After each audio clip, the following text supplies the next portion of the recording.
जय Hind. Hello friends, कैसे हो आप सब लोग।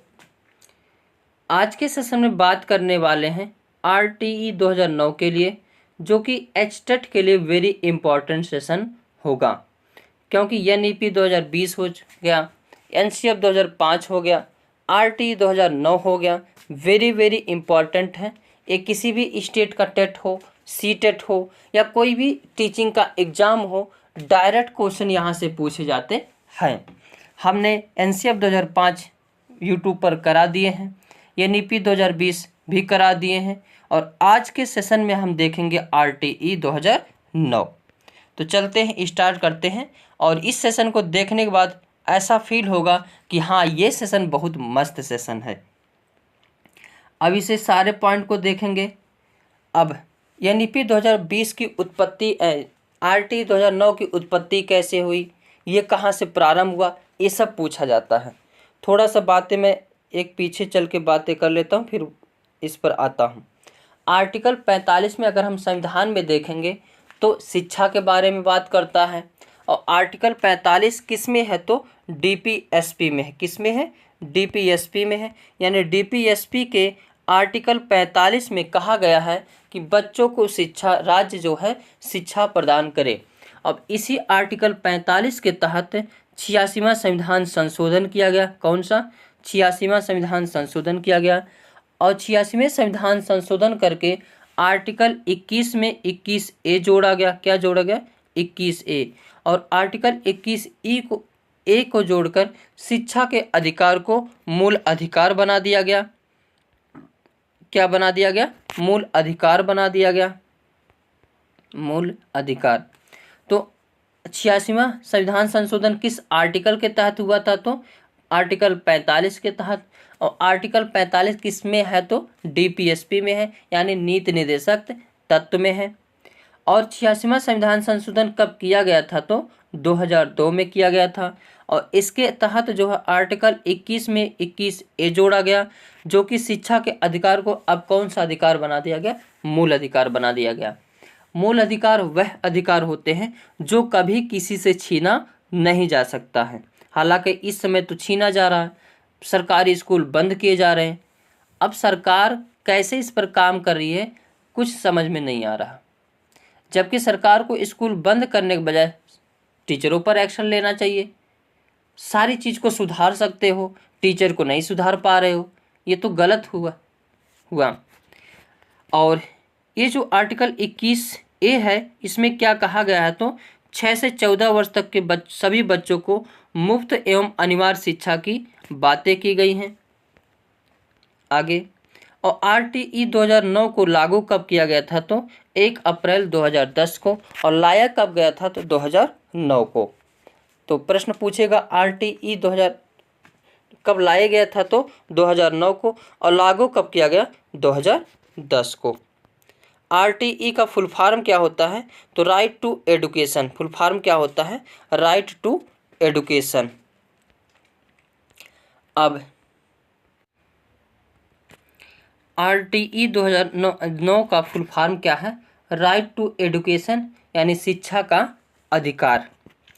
और इसको RTE को प्रभावी बनाने के लिए 4 अगस्त 2019 को लोकसभा में अधिनियम पारित किया गया, जो 1 अप्रैल 2010 को पूरे देश में लागू किया गया। तो प्रश्न पूछता है कि जो है लोकसभा में कब अधिनियम पारित किया गया था RTE का तो 4 अगस्त 2009 को, और कब लागू किया गया था तो 1 अप्रैल 2010 को। कई बार ये क्वेश्चन पूछा गया है, ये डेट वेरी इंपॉर्टेंट है, याद रखना। शिक्षा का अधिकार अधिनियम 2009 के क्रियान्वयन के बाद कक्षा कक्ष कैसी हो गई है तो आयु के अनुसार अधिक समझाती। यानी अगर कक्षा 1 के बालक को देखोगे, सभी बालक लमसम एक उम्र के होंगे। कक्षा 5 के सभी बालक को देखोगे तो कम से कम सभी बालक का जो एक आयु होगा। कक्षा 8 का जो भी बालक देखोगे, सबकी आयु लमसम समान होगी। यानी RTE जब लागू हुई उस समय जो है कक्षा कक्ष कैसी हो गई तो आयु के अनुसार अधिक समझाती हो गई। RTE का ऑफिशियल नाम क्या है? The right of children to free and compulsory education act 2009, यानी निःशुल्क और अनिवार्य बाल शिक्षा का अधिकार 2009। अब इसमें कुछ धारा को देखते हैं कुछ, क्योंकि यहाँ धाराओं से क्वेश्चन जो है पूछे जाते हैं, जो कि वेरी वेरी इम्पॉर्टेंट हैं। धारा 5 यानी क्लास 5 किससे संबंधित है? तो दूसरी स्कूल में ट्रांसफ़र का अधिकार देता है। अब जैसे कभी कभी प्राइवेट स्कूल में अगर पढ़ रहे हो, 10 में हो और 11 में कहीं एडमिशन और कराना है, तो जो टीचर होते हैं वहाँ के, वो जल्दी निकलने नहीं देते हैं, तो उनको समझा देना धारा 5 के अनुसार क्या है, दूसरे स्कूल में ट्रांसफ़र का अधिकार प्राप्त है। लेसन 4 में क्या कहा गया है, स्कूल और पेरेंट्स के उत्तरदायित्व के बारे में बताया गया है। यानी केवल टीचर का ही उत्तरदायित्व नहीं होता है, बल्कि पेरेंट्स का भी कुछ उत्तरदायित्व होता है।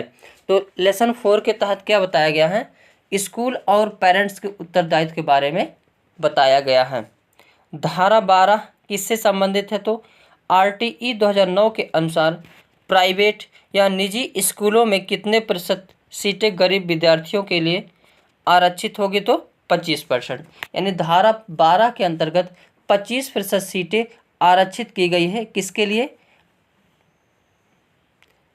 गरीब विद्यार्थियों के लिए, जो प्राइवेट स्कूल में भी ये लागू होता है।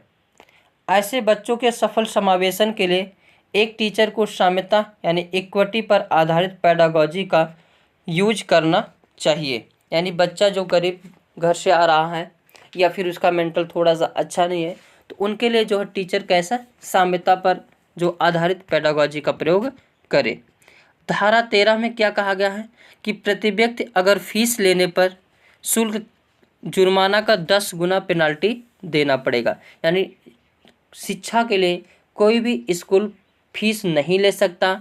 अगर वो फीस लेता तो मेंटेनेंस के नाम पे लेता है, कि यानी इसकी सुख सुविधा के नाम पर लिया जाता है। जबकि धारा 13 में क्या कहा गया है, धारा के 13 के तहत कोई भी जो है व्यक्ति फीस, कोई भी जो है प्रति व्यक्ति फीस नहीं ले सकता, और लेता है तो 10 गुना जुर्माना देना पड़ेगा।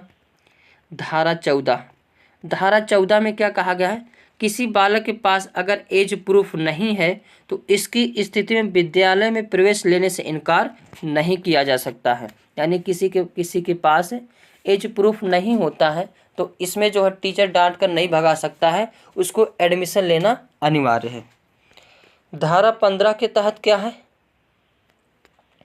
बच्चों को हर हाल में एडमिशन दिया जाएगा, चाहे वह शैक्षणिक वर्ष हो के आरंभ में हो या बीच में। हालांकि सब लोग आरंभ में ही करा लेते हैं, बीच में कराने का कोई मतलब नहीं होता है, लेकिन RTE 2009 बोली है कि आप जो है कभी भी एडमिशन करा सकते हो, चाहे शुरू में हो चाहे अंतिम में हो। किस आर्टिकल के तहत?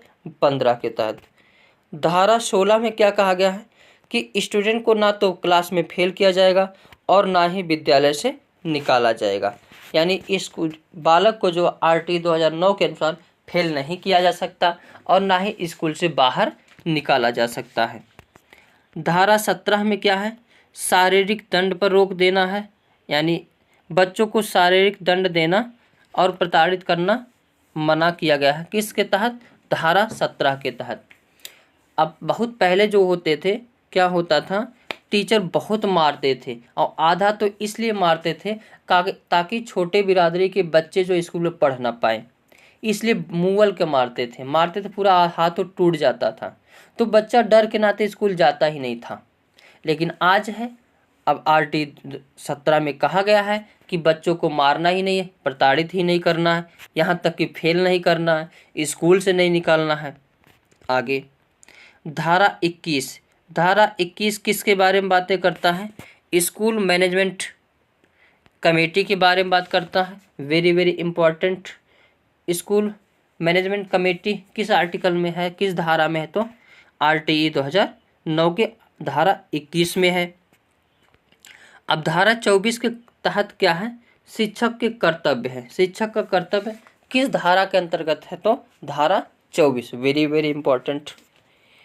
यानी धारा 24 के तहत शिक्षक के कर्तव्य के यानी टीचर्स ड्यूटी के बारे में बताया गया है। शिक्षकों की कर्तव्य और शिकायतों को दूर करना, धारा 23 की उपधारा फर्स्ट के अधीन नियुक्त शिक्षक निम्नलिखित चीज़ों का पालन करेगा। क्या है? विद्यालय में उपस्थित होने में नियमितता और समय का पालन, यानी कोई भी स्कूल में जो समय निर्धारित किया गया है टीचर के आने की, जो भी ड्यूटी 8 से 7 से, यानी समय पर आना है और समय पर स्कूल से जाना है। अब इसको अपनी भी समझ होनी चाहिए, एक टीचर की होने के नाते भी ये समझ होना चाहिए कि हमें समय से आना, समय से जाना है।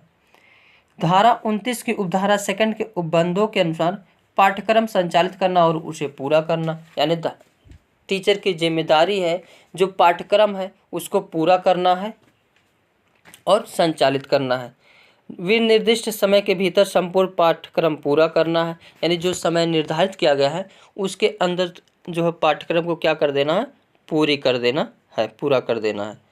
प्रत्येक बालक की शिक्षा ग्रहण करने के सामर्थ्य का निर्धारण करना, तदनुसार तथा अपेक्षित अतिरिक्त शिक्षण यदि कोई हो तो जोड़ना, यानी बालक की जो शिक्षा ग्रहण करने का सामर्थ्य है उसको निर्धारण करना, उसको देखना कितनी क्षमता तक ये पढ़ सकता है, एक्सेप्ट कर सकता है, और उसी के अनुसार जो शिक्षण कार्य के रूप में उसे जोड़ना। माता पिता और संरक्षकों से के साथ नियमित बैठकें करना और बालक के बारे में उपस्थित नियमितता, शिक्षा ग्रहण करने का सामर्थ्य, शिक्षण में की गई प्रगति और किसी अन्य सुसंगत जानकारी के बारे में उन्हें अवगत कराना। आगे धारा 25 क्या है? टीचर स्टूडेंट रेशियो के बारे में है। वेरी वेरी इंपॉर्टेंट, कई बार ये प्रश्न जो है ये स्टेट में पूछा गया है। धारा 25 में क्या है? टीचर स्टूडेंट रेशियो के बारे में बताया गया है। यानी RT 2009 के अनुसार प्रारंभिक कक्षाओं यानी छात्र और शिक्षक का अनुपात कितना होना चाहिए? 30:1। वेरी वेरी इंपॉर्टेंट, यानी जो प्राइमरी लेवल के बच्चे हैं कितना शिक्षक और टीचर का अनुपात, बच्चे और टीचर शिक्षक का अनुपात 30:1, यानी 30 बच्चों पर एक बालक, यानी 30 बच्चों पर एक शिक्षक। RT 2009 के अनुसार उच्च यानी अपर प्राइमरी पर छात्र शिक्षक का अनुपात कितना होना चाहिए? 35:1, यानी 35 छात्र हैं तो एक टीचर होना अनिवार्य है। RT 2009 के अनुसार कक्षा 1 से 8 तक यदि प्रवेश दिए गए सदस्यों की संख्या 200 से अधिक है तो विद्यार्थियों एवं शिक्षक का अनुपात कितना होना चाहिए? 40:1। ये तीनों पॉइंट ना जाने कितनी बार क्वेश्चन पूछा गया है, इसको ध्यान देना है। यदि प्राथमिक स्तर पर 150 से अधिक बच्चे आते हो तो इसके लिए प्रावधान क्या है? एक प्रधानाध्यापक और 5 शिक्षक का प्रावधान है। धारा 27 में क्या है? वेरी वेरी इंपॉर्टेंट ये भी है। RT 2009 के अकॉर्डिंग शिक्षक को गैर शैक्षणिक कार्यों में नहीं लगाया जा सकता, खाली 3 स्थान को छोड़कर, जनगणना, चुनाव और आपदा प्रबंधन को छोड़कर। हालांकि सरकार को एकदम टीचर को मुक्त कर देना चाहिए कि टीचर का केवल पढ़ाने का काम हो, बाकी कोई काम ना हो। सरकारी स्कूल इसीलिए फेल हो रहा है क्योंकि टीचर अगर को स्कूल से ज़्यादा जिम्मेदारी अदर की होती है, कहीं यहाँ जाना, कहीं वहाँ जाना है। धारा 27 के अंतर्गत टीचर को कहाँ लगाया जा सकता? केवल 3 जगह, जनगणना में, चुनाव में और आपदा प्रबंधन में, और कहीं नहीं लगाया जा सकता। RT 2009 के अनुसार शिक्षक के लिए एक सप्ताह में न्यूनतम कितने घंटे कार्य होने चाहिए? ये भी वेरी वेरी इंपॉर्टेंट है। 45 घंटे, यानी एक सप्ताह में कितने दिन शिक्षा का कार्य होना चाहिए? 45 घंटे। RT 2009 के अनुसार प्राथमिक स्तर पर न्यूनतम शैक्षणिक घंटे यानी एकेडमिक हावर्स व कार्य दिवस कितना होता है? तो 800 घंटे या 200 दिन। तो प्रश्न कई बार ये सब पॉइंट पूछे गए हैं कि एकेडमिक ईयर में कितने घंटे कार्य होता है शैक्षणिक? 800 घंटे, और दिन पूछेगा तो 200, और एक सप्ताह में कितने घंटे? तो 45 घंटे। RT 2009 के अनुसार उच्च प्राथमिक स्तर पर न्यूनतम शैक्षणिक घंटे व कार्यकर दिवस कितना होना चाहिए? 1000 घंटे और 200, मतलब 220 दिन। 220 दिन और 1000 घंटे कार्य दिवस होना चाहिए उच्च प्राथमिक स्तर पर। आरटीई के अनुसार क्लास 8 क्लास तक के बच्चों को उनकी शिक्षा किस भाषा में देनी चाहिए, तो मदर लैंग्वेज में यानी मातृभाषा में क्लास 8 तक ये आरटीई में कहा गया है। आरटीई के अनुसार विशेष आवश्यकताओं वाले बच्चों को किस शिक्षा व्यवस्था के अंतर्गत रखना चाहिए, तो समावेशी शिक्षा के व्यवस्था के यानी inclusive education system. Very very important है। इंक्लूसिव एजुकेशन सिस्टम क्या होता है, तो ऐसा क्लास जिसमें सभी बच्चे हों, विकलांग, सामान्य, बहुत तेज, बहुत कमज़ोर, उच्च जात के, छोटी जात के, यानी सभी बच्चे एक साथ मिलकर अगर शिक्षण कार्य करते हैं, यही क्या कहलाता है, समावेशी शिक्षा। शिक्षा का अधिकार अधिनियम 2009 के क्रियान्वयन के बाद कक्षा कक्ष कैसी हो गई है, तो आयु के अनुसार अधिक समझाती। हालांकि इसको अभी पहले भी देख चुके थे। तो आज के सेशन में यही समाप्त होता है, जो कि एचटेट के लिए जितने भी पॉइंट आरटीई 2009 से पूछे जा सकते हैं सभी इसमें समाहित हैं। और एचटेट का किसी स्टेट का टेट हो या सी टेट हो, सभी के लिए वे ए वेरी वेरी इम्पॉर्टेंट है। तो आज के सेशन में बस इतना ही, मिलेंगे नेक्स्ट वीडियो में। Thank you. अगर वीडियो अच्छा लगे तो लाइक शेयर कमेंट करना ना भूलें और इसको अपने मित्र यार दोस्तों के साथ जो भी एचटेट का पेपर की तैयारी कर रहे हैं उनके पास ज़रूर भेजें, ताकि कहीं ना कहीं उनको ये चीज़ें जो है लाभ मिले। अब समायोजन है क्या, सबसे पहले ये बात जानते हैं। शारीरिक व मानसिक संतुलन बनाने की योग्यता ही क्या कहलाता है, समायोजन कहलाता है। अब जैसे ये बच्चा अपने आप को समायोजित नहीं कर पाया, कुंठित में चला गया है, अब यह बच्ची समायोजित कर पाई तो पुरस्कार पा रही है।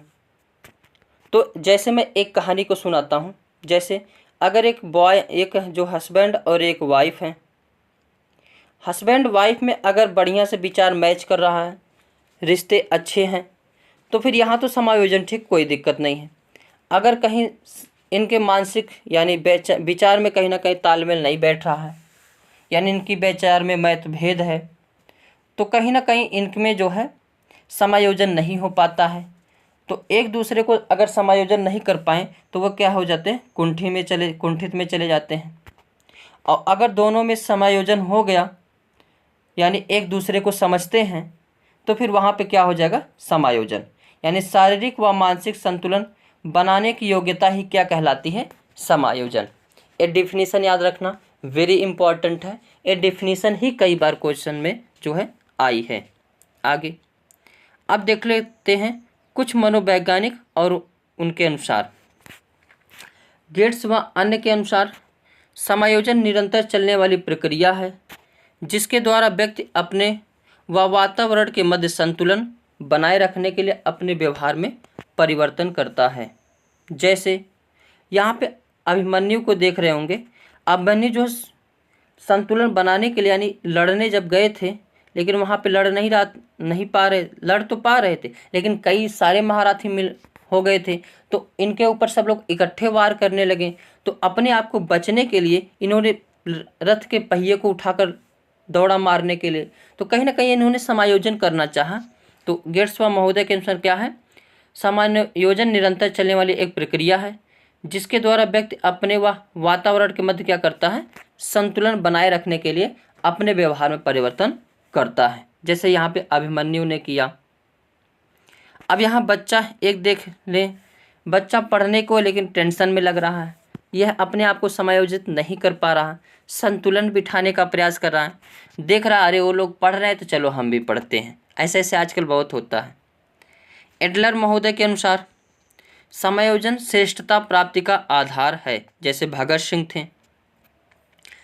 स्किनर महोदय के अनुसार समायोजन एक अधिगम प्रक्रिया है, जैसे इसके बढ़िया एग्जाम्पल खान सर जी हैं।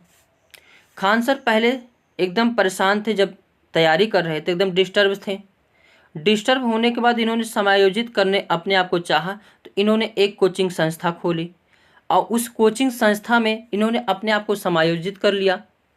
अब समायोजन करने के बाद लेकिन ये किस में किए, अधिगम रूप में किए, कोचिंग संस्था में किए। अब ये पूरा एकदम पढ़ाने में इतना समायोजित हो गए कि आज के पूरे विश्व के सबसे नंबर 1 टीचर हैं। कोलमान के अनुसार समायोजन क्या है?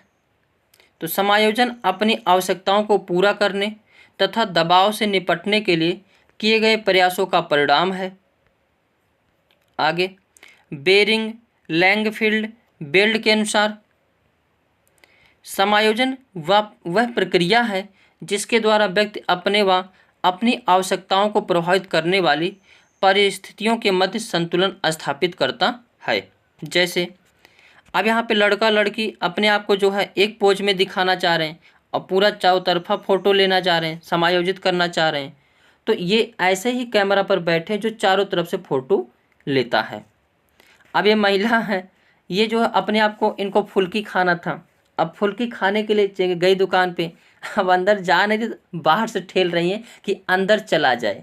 तो ये भी कहीं ना कहीं समायोजित कर रहे हैं कि फुल्की अंदर चला जाए जिससे मैं इसको क्या कर लूँ, खा लूँ। आगे देखते हैं समायोजन की विशेषताएं। Very very important.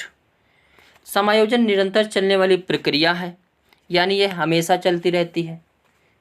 हमेशा ज़िंदगी में कोई ना कोई ऐसा मिलता है जो कभी दुख देता है, कभी सुख देता है, तो कुछ ना कुछ हमेशा उसमें समायोजित करने पड़ता है। कभी हस्बैंड, कभी वाइफ, कभी बॉयफ्रेंड, कभी गर्लफ्रेंड, ये सभी लोग आपस में समायोजन करते रहते हैं। समायोजन व्यक्ति के वातावरण तथा उसके व्यवहार में परिवर्तन है। अब मान लेता हूँ दो नए नए रिश्ते से बॉय और गर्ल हैं। अब इनकी जो कुछ भावना इनको नहीं पसंद है, इनकी कुछ आदत इनको नहीं पसंद है, तो कहीं ना कहीं सोचेंगे तुम इसको चेंज कर लो, तुम इसको चेंज कर लो, तो दोनों में रिश्ते ठीक हो जाएंगे। तो कहीं ना कहीं वो अपने आप में व्यवहार में परिवर्तन करते हैं। तो समायोजन क्या है? व्यक्ति के वातावरण एवं उसके व्यवहार में परिवर्तन है। समायोजन एक उपलब्धि है। अब कभी कभी रिश्ते नहीं बनते हैं तो कुछ न कुछ उसमें बदलाव किया जाता है, तो कुछ उपलब्धि हासिल होती है। समायोजन एक मनोवैज्ञानिक एवं शारीरिक दोनों होता है। मैं तो कहता हूँ पेडागॉजी एक बार सभी को ज़रूर पढ़ना चाहिए, क्योंकि सबकी लाइफ में कभी अच्छा कभी बुरा, और जो तो प्रेम किया या फिर पढ़ाई किया, तो ये दोनों जिसने भी किया वो इतने बड़े कष्ट से गुजरता है कि वही जानता है। इसलिए उसको सीडीपी यानी पेडागॉजी पढ़ना बहुत ज़रूरी है।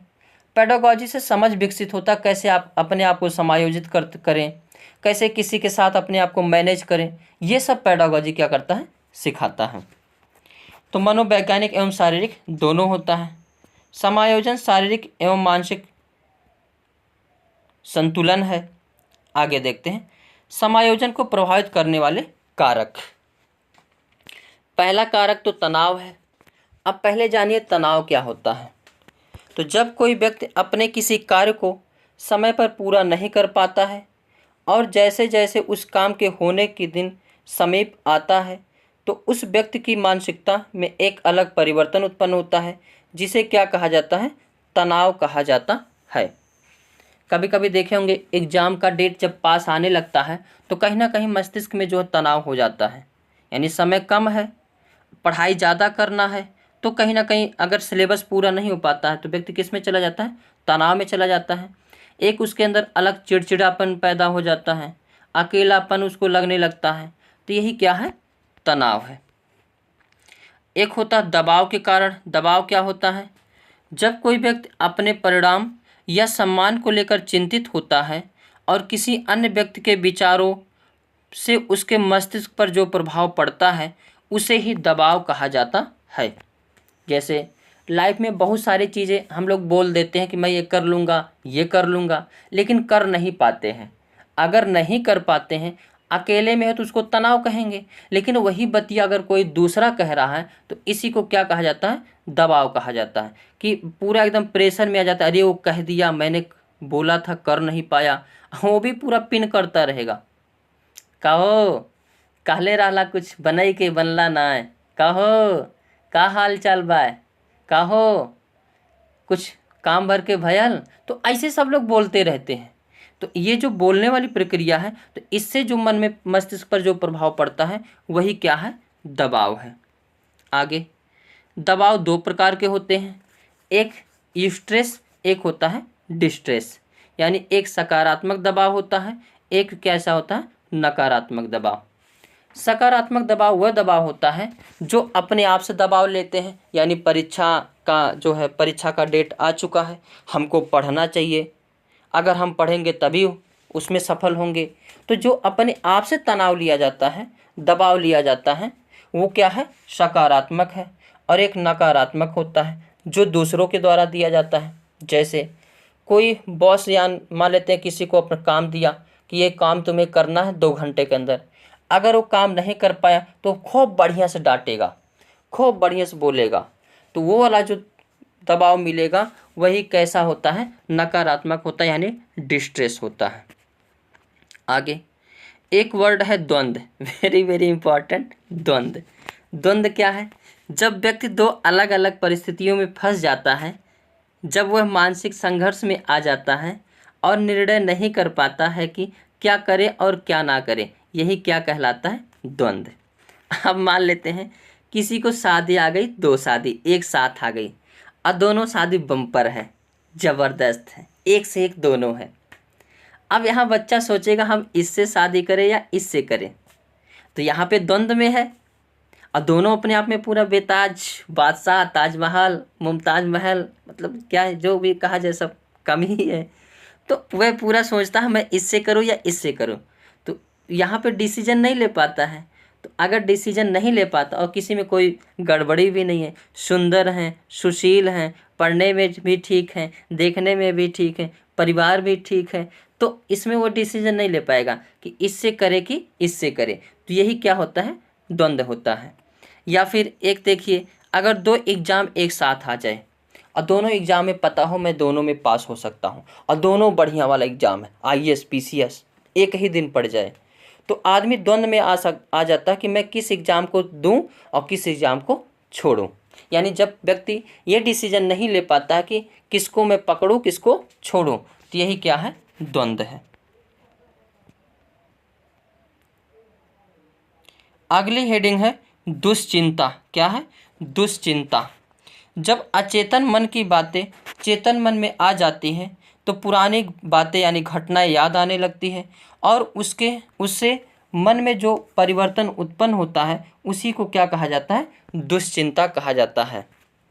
जैसे अगर हस्बैंड वाइफ हैं, उनकी लाइफ बहुत मस्त चल रही थी, लेकिन कभी एक दिन ऐसा हुआ तलाक हो गया।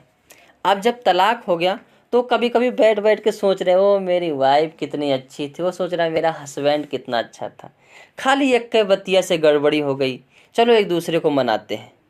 नहीं, हम क्यों मनाएं, ये चीज़ होना चाहिए। जब तक हस्बैंड वाइफ में या रिश्ते में जब तक एक दूसरे लोग झुकना नहीं जानेंगे तब तक रिश्ता नहीं चल पाएगा। यानी रिश्ते में झुकना ज़रूरी है। हम सब लोग कहते हैं प्यार में सब कुछ जायज़ है, तो ऐसे ही एक वर्ड निकालना चाहिए, रिश्ते में सब कुछ जायज़ है। रिश्ते तभी बरकरार रह सकते हैं जब अगर एक गुस्सा हो तो दूसरा झुक जाए, दूसरा गुस्सा हो तो पहला झुक जाए, यानी कहीं ना कहीं सामंजस्य बिठाया जाए। तो दुश्चिंता क्या होता है, जब यानी इसकी पुरानी बातें याद रहे, वो मुझे गाली दी थी, वो मुझे डांटी थी, इसीलिए मैंने उसको तलाक दे दिया, लेकिन उसका प्यार बहुत सच्चा था। तो अगर ये पुरानी भावनाओं में चला जाएगा तो यही क्या होता है, दुश्चिंता होता है। अब जैसे जो है अपने जो है दोस्त थे, अब ये दोस्तों में तलाक हो गया तो बैठ बैठ के कभी कभी इनको याद आती है उनकी बातें, अरे वो ऐसे बातें करती, सुरीली बातें करती थी, मधुर बातें करती थी। तो इसमें जो मस्तिष्क में परिवर्तन होगा यानी वही क्या कहलाता है, दुश्चिंता कहलाता है। या फिर कोई एग्ज़ाम हो, एग्ज़ाम में सारे क्वेश्चन आ रहे थे, आजकल तो ये सबका ट्रेंडिंग है, सबको आता है, लेकिन वह जब एग्ज़ाम में बैठा क्वेश्चन को हल करने के लिए, लेकिन क्वेश्चन हल नहीं कर पाया, 1-2 क्वेश्चन से छूट गया, और जबकि वो क्वेश्चन छूटा है जो उसको क्वेश्चन आ रहे थे। तो जब वह कभी बैठेगा तो सोचेगा अरे राम, अरे दादा, ये तो क्वेश्चन आवत वाला ना आयल, छुट्टी गया। तो ये वाला जो सोच के जो मस्तिष्क में परिवर्तन होगा वही क्या होता है, दुश्चिंता। यानी जिसमें जो है खुद ही परेशान हो जा रही है, आता हुआ नहीं किया। जैसे नहीं कभी कभी कैच छूट जाता है हाथ में, आते आते हाथ से कैच छूट गया और जो क्या कर दिया, मैच जीत गया। तो इसके अनुसार जो मस्तिष्क में परिवर्तन आएगा तो वही क्या होता है, दुश्चिंता। एक होता है भगनासा, जिसको कुंठा भी कहा जाता है, या फिर अवसाद। तीनों एक ही वर्ड है, इस चीज़ को याद रखना, क्योंकि तीनों वर्ड जो है अपने आप में इम्पॉर्टेंट है। इसमें क्या है, तो जब किसी व्यक्ति को किसी कार्य के होने की पूरी उम्मीद होती है तथा व्यक्ति उसके परिणाम के इंतजार में रहता है, परंतु सकारात्मक परिणाम नहीं मिलता है, तो उसके मन में कुंठा उत्पन्न होती है। ऐसी स्थिति में व्यक्ति अपने भाग्य को दोषी मानने लगता है, जिससे व्यक्ति अवसाद में चला जाता है। अब जैसे कभी कभी होता है ना, ये अक्सर लाइफ में होता है, जो भी किशोरावस्था में उनके लाइफ में तो ये अक्सर होता है, और अक्सर लड़कियां जो है धोखा देती हैं। ज़रूर धोखा क्या देती हैं, ये चीज़ होता है कि सबके परिवार का अलग अलग परिस्थिति होती है, हर चीज़ अलग अलग होता है, धोखा कुछ कोई नहीं देता है, तो परिस्थिति पर निर्भर करता है, समय पर निर्भर करता है। अब जैसे अब यहाँ पर ये जीएफ और बीएफ का खूब बढ़िया रिलेशन चल रहा था, एकदम मस्त वाला सब कुछ, कि हम तुमसे, तुम हम हो, हम तुम हैं, तुम मेरी हो, हम तेरे हैं, हम लोग शादी करेंगे, और पूरा एकदम सब कुछ फिक्स था, शादी करना है, शादी हो जाएगी। लेकिन अचानक पता चला शादी तो हो ही नहीं पाएगी। अब वो जो लड़का था या लड़की थी, वो सोची थी शादी हो जाएंगे तो उन लड़कियों का नाम रखेंगे चुन्नू मुन्नू, ऐसे नाम भी, यहाँ तक कि सब लोग सोच लिए थे। लेकिन अचानक ब्रेकअप हो जाता है, शादी नहीं होती है। तो वह बेचारा सोच लिया था, शादी तक, बच्चे तक सोच लिया था, लेकिन शादी नहीं हुई। तो इस स्थिति में वह कहाँ चला जाता है, भगनाशा में चला जाता है, कुंठा में चला जाता है, अवसाद में चला जाता है। या दूसरा एग्जाम्पल देखिए, जैसे कोई हमने परीक्षा दी, और उस परीक्षा से जो है कहीं ना कहीं मुझे पूरा परिणाम पता था कि मैं पास हो जाऊंगा और मेरा सिलेक्शन हो जाएगा। इसमें मैं एक कहानी सुनाता हूँ। जैसे एपीजे अब्दुल कलाम थे, ये एकदम जो है, मतलब पहले इनके दादा परदादा ठीक परिवार थे, लेकिन फिर एक गरीब परिवार से धीरे धीरे होने लगे। अब जब ये गरीब में थे तो इन्होंने इंजीनियरिंग की पढ़ाई किसी प्रकार की थी, और इनकी जो बहन यानी दीदी थी, और इनको पूरा विश्वास था कि मैं एनडीए में जो एग्ज़ाम देने जा रहा हूँ इसमें मेरा सिलेक्शन हो जाएगा, इनको पूरा 100% विश्वास था। तो इनकी बहन ने अपनी जेवर बेच करके इनको पैसा दिया कि जाओ वाइबा दे के आओ। अब वहाँ गए तो देख रहे हैं वो उसमें पास ही नहीं हुए, डॉक्टर एपीजे अब्दुल कलाम। तो ये इनको पूरा विश्वास था कि जो है गहना जो बेचा हूँ सिलेक्शन हो जाएगा, तो कहीं ना कहीं खरीद के परिवार पूरा सुखी हो जाएगा। लेकिन ऐसा कुछ भी नहीं हुआ। तो ऐसा जब कुछ भी नहीं हुआ तो ये जो है नीचे यानी तमिलनाडु से बैठे सीधे चले गए उत्तराखंड तक। एकदम भगनाशा में थे, कुंठा में थे, अवसाद में थे, इनको कुछ पता ही नहीं था, बेसुध थे। तो यही चीज़, जो चीज़ हम लोग जानते कि ये हो जाएगा, अगर वो नहीं हो पाता है तो यही क्या है, भगनाशा है या कुंठा या अवसाद है। भगनाशा के भी दो कारक होते हैं, एक बाह्य कारक होता है और एक आंतरिक कारण। एक बाह्य कारक और एक आंतरिक कारक। बाह्य कारक क्या है, अगर मैं पढ़ूंगा, जॉब पा जाऊंगा तो कहीं ना कहीं जीवन खुशहाल हो जाएगा, तो ये बाह्य कारक है। और हम लोग हस्बैंड वाइफ, दिल से दिल मिल गया था, कनेक्ट हो गया था, लेकिन तलाक हो गया, तो ये कैसा कारक है, आंतरिक कारक है। यानी खुद से भी कुछ चीज़ें टूट जाती है और कुछ चीज़ें बाहरी आवरण से। तो वही क्या है, तो भगनाशा के कितने कारक हैं, दो। यानी दिल से दिल मिला था, हम लोग शादी करेंगे लेकिन हुआ ही नहीं, तो कहीं ना कहीं ये कौन सा कारक, आंतरिक। और मन में बिठाए थे, और अगर किसी जॉब से है, किसी की वजह से परीक्षा नहीं दे पाया, तो ये कैसा कारक है, बाह्य कारक। आगे बाह्य कारक क्या, जैसे भौतिक कारक भी हो सकते हैं, आर्थिक कारक हो सकते हैं, सामाजिक कारक हो सकते हैं। जैसे अगर शादी होना था लेकिन समाज ने मान्य नहीं किया तो नहीं हुआ, भौतिक कारक भी हो सकते हैं कोई ना कोई। आर्थिक कारक यानी पैसे कम थे जिसकी वजह से नहीं हो पाया। आंतरिक कारक जैसे विरोधी इच्छाएं हो, नैतिक आदर्श, शारीरिक दोष, ये सभी कौन सा है, आंतरिक कारक। अब देखते हैं समायोजन की विधियां, यानी कैसे अपने आप को समायोजित करेंगे। एक होती है प्रत्यक्ष विधि और एक होती है अप्रत्यक्ष विधि। प्रत्यक्ष विधियां में देखते हैं, जैसे बाधा निवारण विधि। जब एक व्यक्ति यह सोचता है कि मेरे कार्यों में कोई बाधा आ रही है, तो वह व्यक्ति उस बाधा का निवारण करने के कुछ उपाय अपनाता है, जो एक प्रकार से अंधविश्वास होता है, लेकिन ऐसा करने से उसको मानसिक शांति मिलती है। अब ये ज़्यादा चीज़ें किस में मिलता है, महिलाओं में। महिलाएं जो होती हैं पूजा पाठ, भूत प्रेत, राक्षस, जादू टोना पर ज़्यादा विश्वास करती हैं और इनको देखोगे ज़्यादा परेशान भी रहती हैं। अगर कुछ भी हो गया, अरे वो बगलियाँ वाला कराया होगा, तुरंत पहुंच जाते हैं सोखा के यहाँ। वो सोखा भले ही कुछ ना करे, इलायची देते जाओ तुम खा लो ठीक हो जाओगे। तो आती है तो इनको मन को शांति मिलता है। देखो मैं एक बात बताता हूँ, जो भी चीज़ें हमारे शरीर में होती हैं हमारी सोच पर आधारित होती हैं। अगर हम सोचेंगे आज मैं बीमार हूँ तो पक्का बीमार हो जाओगे। अगर मैं सोचूंगा आज पूरा स्वस्थ हूँ, पक्का स्वस्थ रहोगे। और अगर आज सोचे बुखार है फिर भी सोचे नहीं मुझे एकदम स्वस्थ हूँ, चलते फिरते रहोगे, कभी बुखार नहीं एहसास होता होगा। इस ऐसे ही महिलाओं को होना चाहिए। अंधविश्वास में ध्यान नहीं देना चाहिए, सेल्फ रहना चाहिए। तो ये समझ गए होंगे। दूसरा, मार्ग परिवर्तन करके, वेरी वेरी इंपॉर्टेंट। जब कोई व्यक्ति किसी कार्य में सफल होने का प्रयास करता है और नहीं हो पाता है तो वह उसके लिए दूसरा रास्ता चुनता है। जैसे अगर सेल्फ पढ़ाई करने से, स्वाध्याय में सफल ना होने से किसी मार्गदर्शन से सहायता लेना, यानी टीचर के पास जाना, उससे हेल्प लेना, यही क्या है, मार्ग परिवर्तन है। और ये सबसे अच्छा होता है। अगर एग्ज़ाम दे रहे हो नहीं पास हो पा रहा, कहीं ना कहीं पढ़ाई में गलती है, तो शिक्षक की सहायता लीजिए, स्वाध्याय को छोड़िए। तो ये वाला जो है क्या होता है, मार्ग परिवर्तन। आगे, लक्ष्य प्रतिस्थापन, वेरी वेरी इंपॉर्टेंट ये भी है। एक व्यक्ति किसी बड़े लक्ष्य को लेकर प्रयास करता है परंतु सफल ना होता है तो वह उस प्रकृति का छोटा लक्ष्य अपनाकर समायोजन और मानसिक शांति प्राप्त करता है। जैसे अगर कोई व्यक्ति टीजीटी का मास्टर बनने की कोशिश कर रहा था लेकिन बन ही नहीं पाया, तो प्राइमरी का टीचर ही बन करके जो है अपने आप को सुकून में लिया कि चलो कोई बात नहीं, एक सरकारी जॉब मिल तो गई।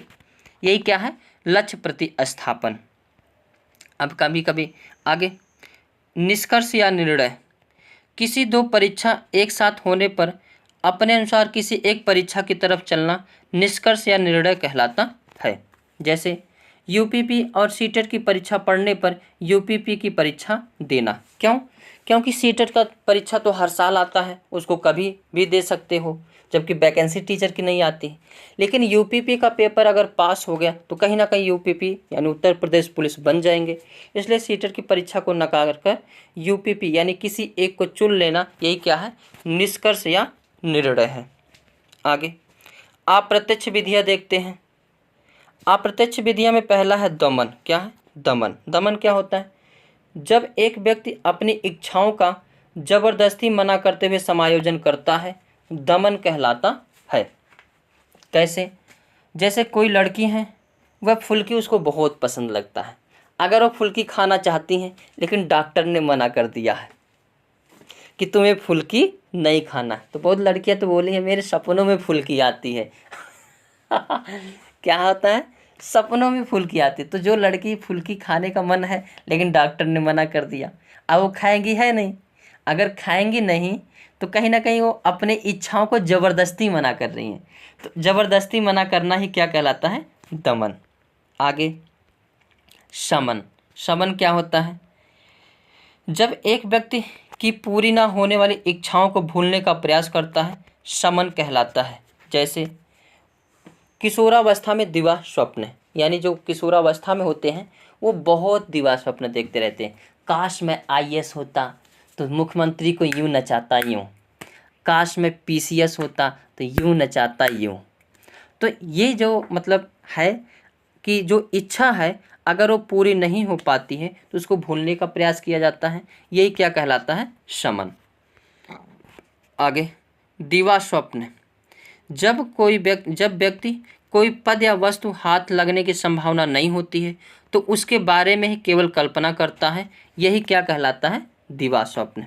जैसे काश मैं इंद्र होता तो सबको माला माल कर देता, क्या कोई इंद्र बन सकता है? नहीं, लेकिन वह कल्पना में खो जाता है। अरे वाह, जो बैठे बैठे खो जाता। किशोरावस्था में ज़्यादा चीज़ें होती हैं, बैठे बैठे वो खो जाएगा।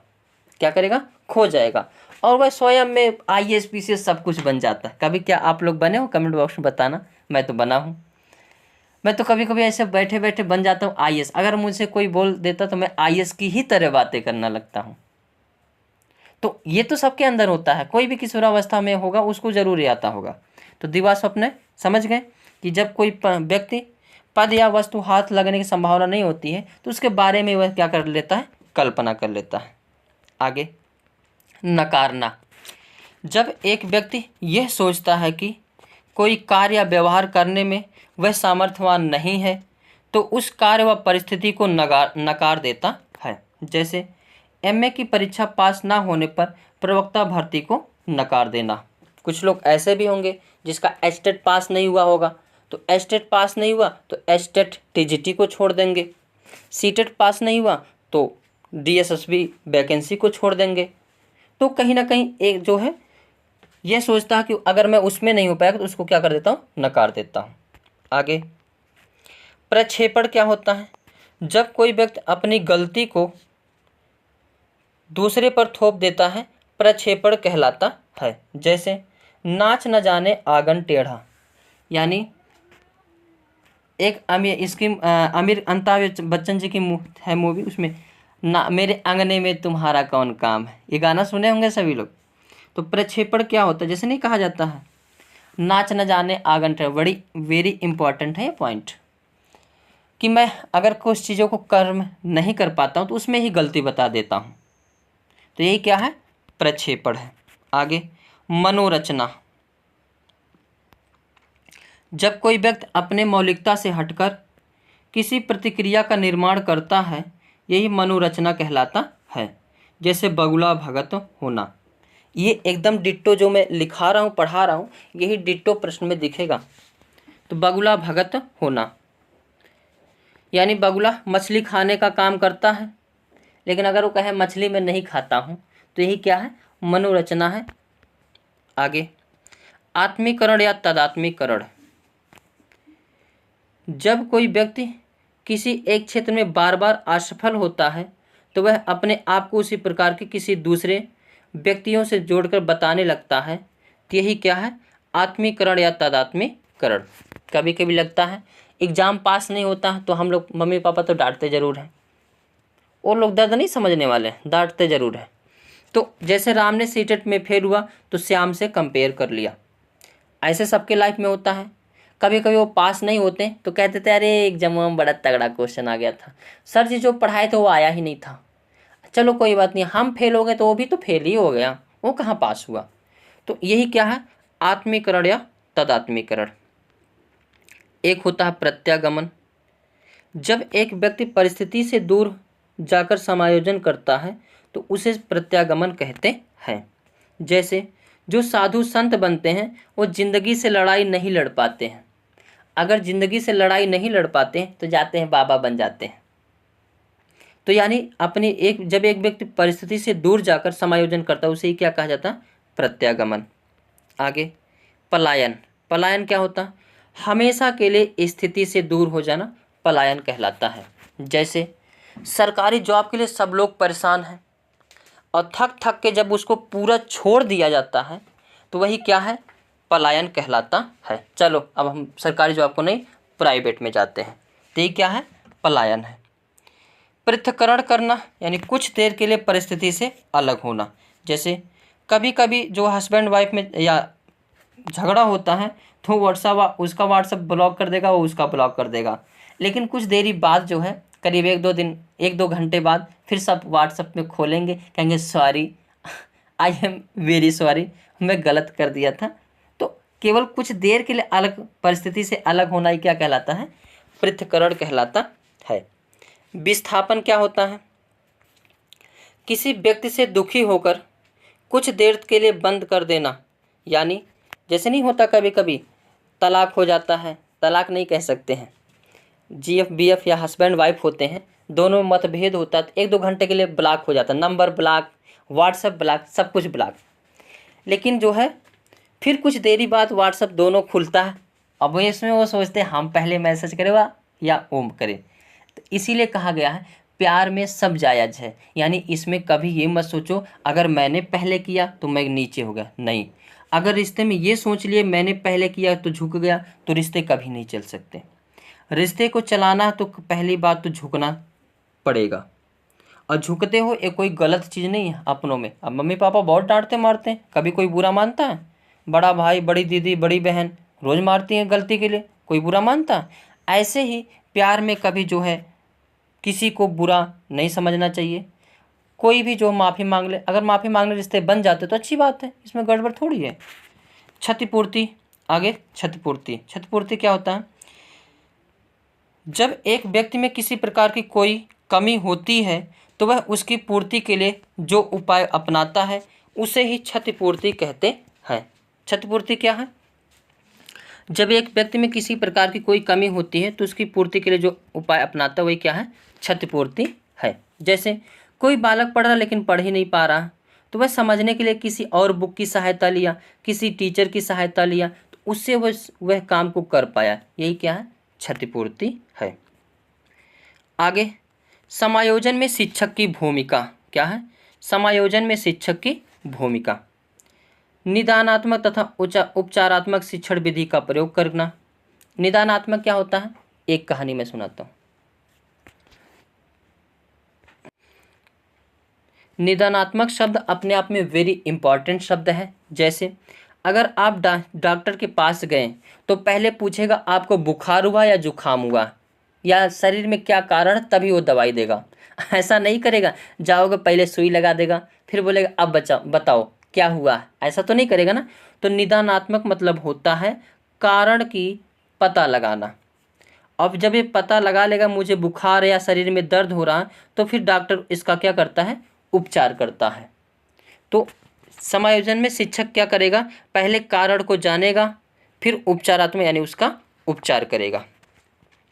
प्रयुक्त सहयोग तथा सहानुभूति पर आधारित व्यवहार करना, यानी टीचर जो है सहयोग की भावना से रहे, सहानुभूति की भावना से रहे। सहयोग मतलब जैसा जो है आप चाहोगे उसमें हम लोग सपोर्ट करेंगे, यही सहयोग है।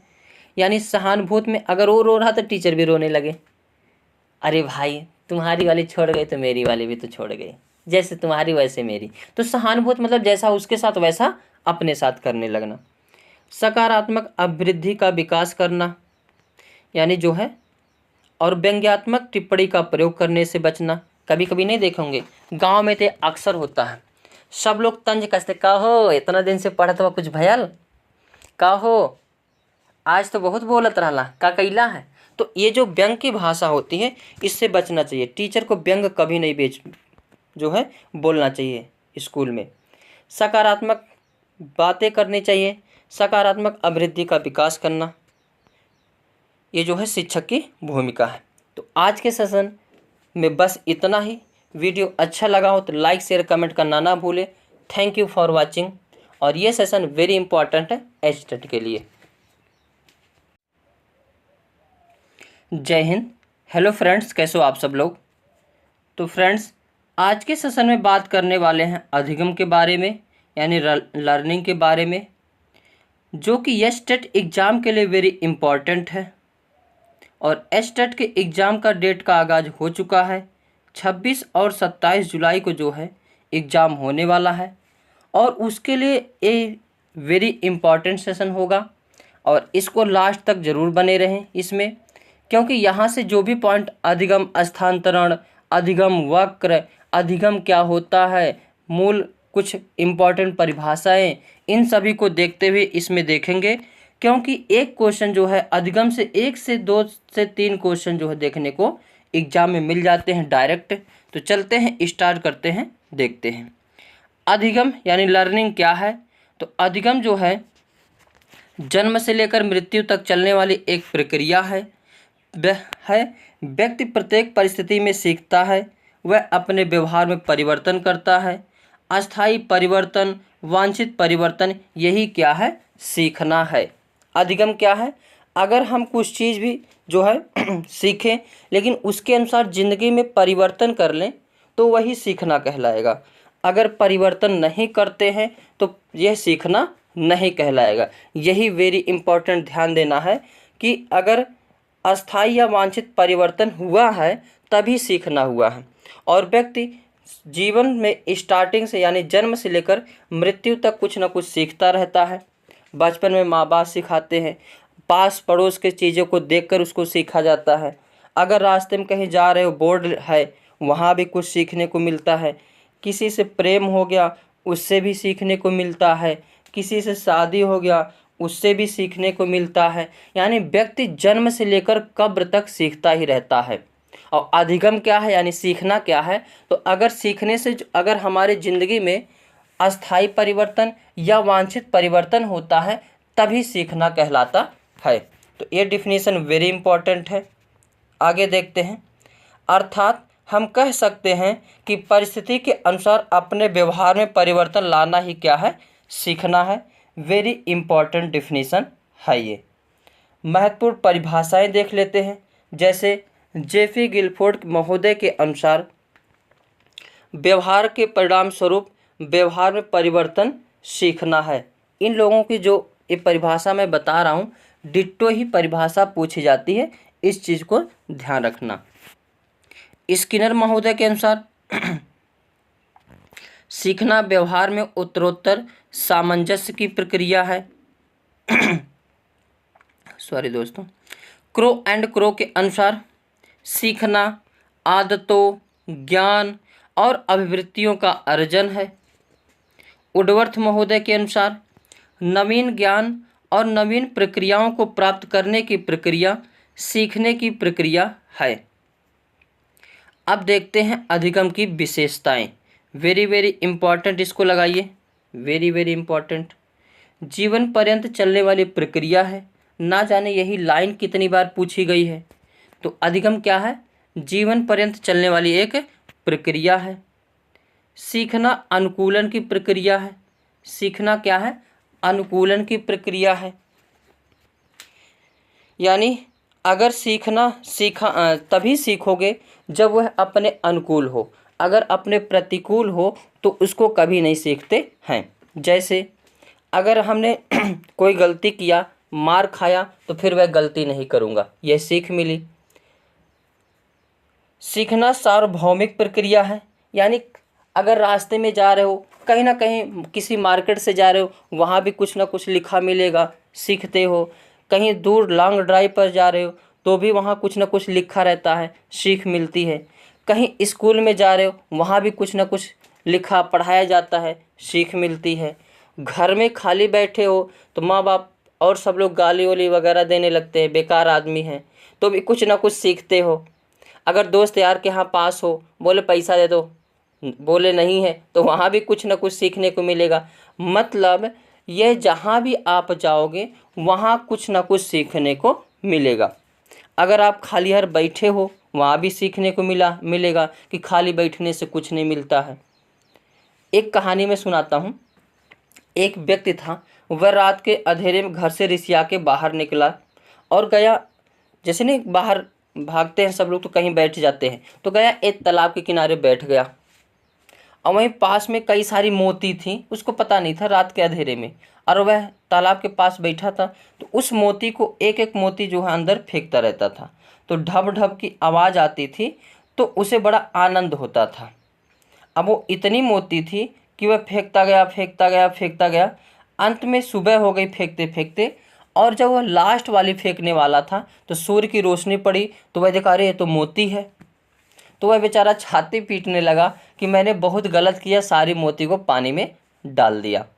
तो इसी प्रकार जो है समय है। यहाँ से क्या सीख मिली? इसी प्रकार समय है, समय रूपी मोती को ऐसे यूं ही ना बहाइए, नहीं तो ये समय चला जाएगा तो फिर वापिस नहीं आएगा। आगे देखते हैं। सीखना व्यवहार में परिवर्तन है। वेरी वेरी इंपॉर्टेंट है। यही डिफिनीशन तो बार बार पूछी जाती है कि सीखना क्या है? व्यवहार में परिवर्तन है। अब वहाँ जब वो मोती को फेंका था, फिर वो सीखा कि जो है कुछ किसी भी चीज़ को बिना सोचे विचारे नहीं फेंकना चाहिए।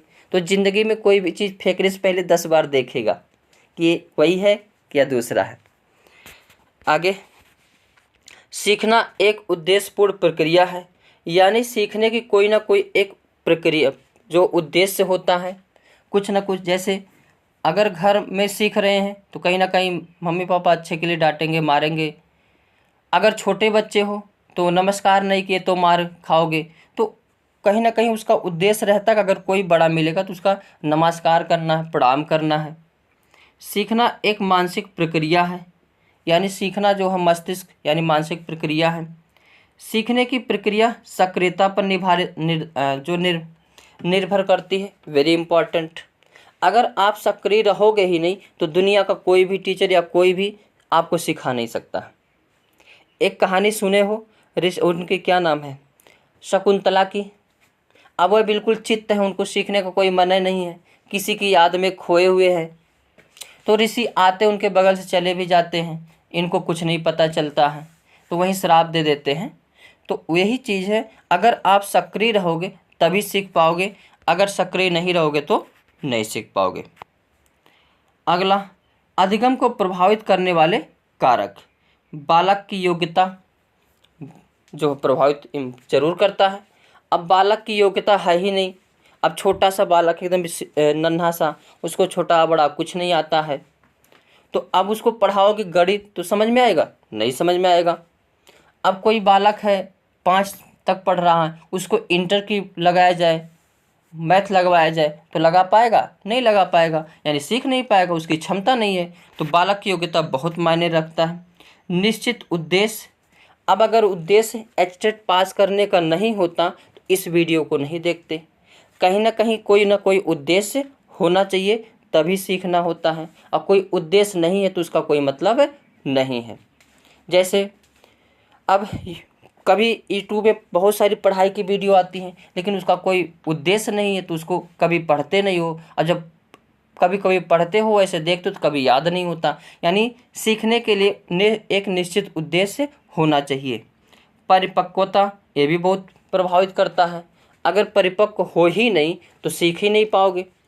अब जो बड़े बुजुर्ग परिपक्व होते वो जो शिक्षा देते हैं बालकों को समझ में ही नहीं आता है ये बातें क्या बोल रहे हैं। तो कहीं ना कहीं जो परिपक्वता भी जो है प्रभावित करती है। परिवार। अब परिवार किस प्रकार है, किस समाज से है। अब जैसे हिंदू समाज का बालक है तो उसको हिंदू धार्मिकता समझ में आएगी, मुस्लिम समाज का है तो मुस्लिम धार्मिक समझ में आएगा। तो परिवार भी कहीं ना कहीं अहम रोल निभाता है। अगर देखेंगे परिवार अच्छे परिवार के, यानी उसके मम्मी पापा कहीं सरकारी जॉब करते हैं यानी पढ़े लिखे हैं तो बच्चा भी पढ़ा लिखा निकलेगा। अगर मम्मी पापा कहीं जो है वैसे चोरी चमारी करते हैं तो वह भी चोर, पक्का चोर, ज़बरदस्त चोर निकलेगा। तो कहीं ना कहीं परिवार भी। समाज यानी वह किस समाज में रहता है, अच्छे समाज में रहता है या बुरे समाज में रहता है, क्योंकि समाज का पूरा प्रभाव किस पर पड़ता है, अधिगम पर पड़ता है। अब जैसे यहाँ देख लीजिए सभी लोग, बच्चा स्कूल जा रहे हैं, अब एक दूसरे इनका एक समाज है। अभी जिस प्रकार से जाएंगे इनमें जो जैसा समाज इन जिस प्रकार से बच्चे रहेंगे अच्छे बुरे, तो उसी प्रकार से सब लोग सीखेंगे। अगर टीचर प्रदर्शनी लेके यहाँ पे गया है तो कहीं ना कहीं ये भी मायने रखता है। अब टीचर यहाँ पे बैठा के पढ़ा रही है, वो भी अच्छी शिक्षा दे रहे तो उसको अच्छी शिक्षा मिलेगी। यहाँ करके सीखने पर बल दिया जा रहा, लर्निंग बाय डूइंग, तो और भी चीज़ें अच्छी तरह से बैठेगी। शिक्षक का व्यवहार। अब बच्चों को के अधिगम में शिक्षक का व्यवहार तो अहम रोल निभाता है, क्योंकि शिक्षक का जो भी व्यवहार विचार होता है बच्चे डिट्टो उसको क्या करते हैं, अपनाते हैं। वातावरण। सीखने की इच्छा। वातावरण भी अहम भूमिका निभाता है। अगर वातावरण, अब मान लेते घर में हो और घर में मम्मी पापा हमेशा झगड़ा करते रहते हैं तो कभी पढ़ने का मन नहीं करेगा, पढ़ने बैठोगे भी लेकिन उसको एक्सेप्ट नहीं कर पाओगे, पढ़ नहीं पाओगे, क्योंकि पढ़ाई यानी अधिगम एक शांत माहौल में होता है, मस्तिष्क एकदम स्थिर हो तभी होता है। आगे देखते हैं अधिगम वक्र। वेरी वेरी इंपॉर्टेंट, इसको लगाइए क्योंकि 1 नंबर तो वक्र से जरूर देखने को मिलता है। जब अधिगम की मात्रा, प्रभाव, क्षमता आदि को किसी माध्यम, ग्राफ या आरेख से प्रदर्शित किया जाता है तो वह अधिगम वक्र कहलाता है। इससे अधिगम की न्यूनतम या अधिकता या शून्य स्थिति का बोध होता है। तो अधिगम वक्र क्या है? जब अधिगम की मात्रा, प्रभाव और क्षमता को किसी ग्राफ या आरेख पर प्रदर्शित किया जाता है, यही क्या कहलाता है, अधिगम वक्र कहलाता है। और अधिगम वक्र में न्यूनतम, अधिकतम और न्यूनतम मान जो है या शून्य दिखाई देता है। अधिगम वक्र कितने होते हैं? तो 4 प्रकार के होते हैं। कौन कौन से? सरल रेखीय वक्र, उन्नतोदर वक्र, नतोदर वक्र और मिश्रित वक्र। कितने? 4 प्रकार के। तो अधिगम वक्र के कितने प्रकार के होते हैं? 4 प्रकार के होते हैं। पहला एक होता है सरल रेखीय वक्र। इसमें सीखने की गति एक समान होती है, यानी सीखने की गति और अभ्यास दोनों कैसा होता है? एक समान होता है। इसका आरेख भी याद रहना चाहिए, क्योंकि आरेख डायग्राम भी दे दिया जाता है, पूछा जाता है किसके अंतर्गत आता है। दूसरा है उन्नतोदर वक्र। इसमें सीखने की गति शुरू में तेज होती है और उच्चतम बिंदु पर पहुंचने के बाद सीखने की गति धीमी होना शुरू हो जाती है। जैसे इस डायग्राम में देख सकते हैं, पहले तो तेज हुआ, लेकिन अब धीरे धीरे धीरे क्या हो रहा? डाउन हो रहा। आगे तीसरा है नतोदर अधिगम वक्र, यानी कॉनकेव लर्निंग कर्व। इसमें शुरू में तो सीखने की गति धीमी हो जाती है, उसके बाद धीरे धीरे सीखने की गति तेज होना शुरू होती है और वह उच्चतम पर पहुंच जाती है। तो जैसे ये डायग्राम से जा रहा है, तो यह क्या है? नतोदर अधिगम वक्र। चौथा है मिश्रित अधिगम वक्र। इसमें शुरू में अधिगम की गति तेज हो या धीमी हो, अंत में भी तेज हो या धीमी हो, यानी कोई फिक्स नहीं है, कभी तेज कभी कम, कभी तेज कभी कम। यही वक्र क्या कहलाता है? मिश्रित अधिगम वक्र कहलाता है। एक होता है अधिगम पठार। क्या होता है? अधिगम पठार, यानी लर्निंग प्लेट्यू। इसमें सीखने की गति रुक जाती है, यानी एकदम पूरा ब्रेक। यानी जैसे नहीं, कुछ लड़कियां जो होती हैं BA MA कर लेती हैं, उसके बाद बिल्कुल रुक जाती हैं, फिर पढ़ती ही नहीं हैं। तो कहीं ना कहीं ये क्या बन जाता है? अधिगम पठार। अधिगम पठार में अधिगम की गति 0 होती है। आगे नेक्स्ट टॉपिक अधिगम स्थानांतरण। वेरी वेरी इंपॉर्टेंट, इसको भी लगाइए। जब कोई एक सीखा हुआ कौशल या काम दूसरे सीखने के कौशल या काम को प्रभावित करता है, तो उसे सीखने का स्थानांतरण कहते हैं। समझ में आ गया? अब जैसे लड़की बाइक चला रही है और फिर कार चलाने लगे, तो कहीं ना कहीं कुछ ना कुछ तो इसका प्रभाव पड़ेगा बाइक से, इसमें कुछ फ़ायदा होगा। अगर वो बाइक चला रही है तो ट्रक चलाने में उसको फ़ायदा मिलेगा। ट्रक चलाने में क्या मिलेगा? फ़ायदा मिलेगा। तो कहीं ना कहीं जो है अधिगम में सहायता कर रहा, अधिगम में प्रभावित कर रहा है। तो यही क्या है? अधिगम स्थानांतरण है। अब अधिगम स्थानांतरण के प्रकार, वेरी इंपॉर्टेंट ये भी है। अधिगम स्थानांतरण के प्रकार, एक होता है धनात्मक प्रकार, यानी पॉजिटिव ट्रांसफ़र। धनात्मक स्थानांतरण में पूर्व ज्ञान, अनुभव अथवा प्रशिक्षण नई बातों को सिखाने में सहायता प्रदान करता है। यानी जब एक अधिगम किए रहो और दूसरा अधिगम करने में यह सहायता करे, वही क्या कहलाता है? अधिगम धनात्मक स्थानांतरण कहलाता है। अब जैसे हिंदी को पढ़ेंगे फिर संस्कृत को पढ़ेंगे, तो कहीं ना कहीं हिंदी को पढ़ने के बाद संस्कृत में हमको कुछ ना कुछ बेनिफिट मिलेगा। संस्कृत को पढ़ते हैं फिर हिंदी को पढ़ेंगे, तो कहीं ना कहीं जो है थोड़ा बहुत जो है फ़ायदा मिलेगा। इसी को क्या कहा जाता है? धनात्मक स्थानांतरण। एक होता है ऋणात्मक स्थानांतरण। जब किसी कार्य को करने की ज्ञान, योग्यता अथवा अनुभव जब दूसरे कार्य को करने में बाधक होता है, तब इसे सीखने का ऋणात्मक स्थानांतरण कहा जाता है। जैसे अगर साइकोलॉजी पढ़ते हैं और SSC की इंग्लिश पढ़ते हैं, तो कोई फ़ायदा नहीं होने वाला है, बल्कि घाटा होगा। तो यही क्या है? ऋणात्मक स्थानांतरण। यानी एक को सीखने के बाद दूसरा सीखते हैं तो वह कोई फ़ायदा ना हो, केवल घाटा हो, तो इसी को कहा जाता है ऋणात्मक स्थानांतरण। आगे एक होता है शून्य स्थानांतरण। यानी सीखने की प्रक्रिया में जब पूर्ण अनुभव ना तो सहायक होता है ना ही बाधक होता है, तो वहाँ पर अधिगम का स्थानांतरण, शून्य स्थानांतरण पाया जाता है। जैसे अगर कोई बालक साइकिल चला रहा उसको ट्रक चलाने में सिखाया जाए फिर, तो उसको कोई फ़ायदा मिलने वाला नहीं है। तो ना ही फायदा होगा ना ही घाटा होगा। तो इसी को क्या कहा जाता है? शून्य स्थानांतरण। एक होता है क्षैतिज स्थानांतरण यानी हॉरिजॉन्टल ट्रांसफर।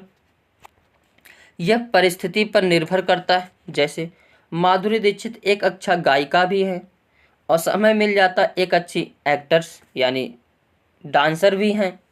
तो यह जो है किस पर निर्भर करता है? परिस्थिति पर। यानी कोई कोई व्यक्ति खूब अच्छा गाना भी गाता और डांस भी अच्छा कर लेता है, अभिनय भी अच्छा कर लेता है। तो ये क्या है? क्षैतिज स्थानांतरण। तो आज के सेशन में बस इतना ही। यहाँ से 1 से 2 नंबर आप सभी को देखने को मिल सकते हैं स्टेट में। तो वीडियो अच्छा लगा हो तो लाइक शेयर कमेंट करना ना भूलें। Thank you for watching.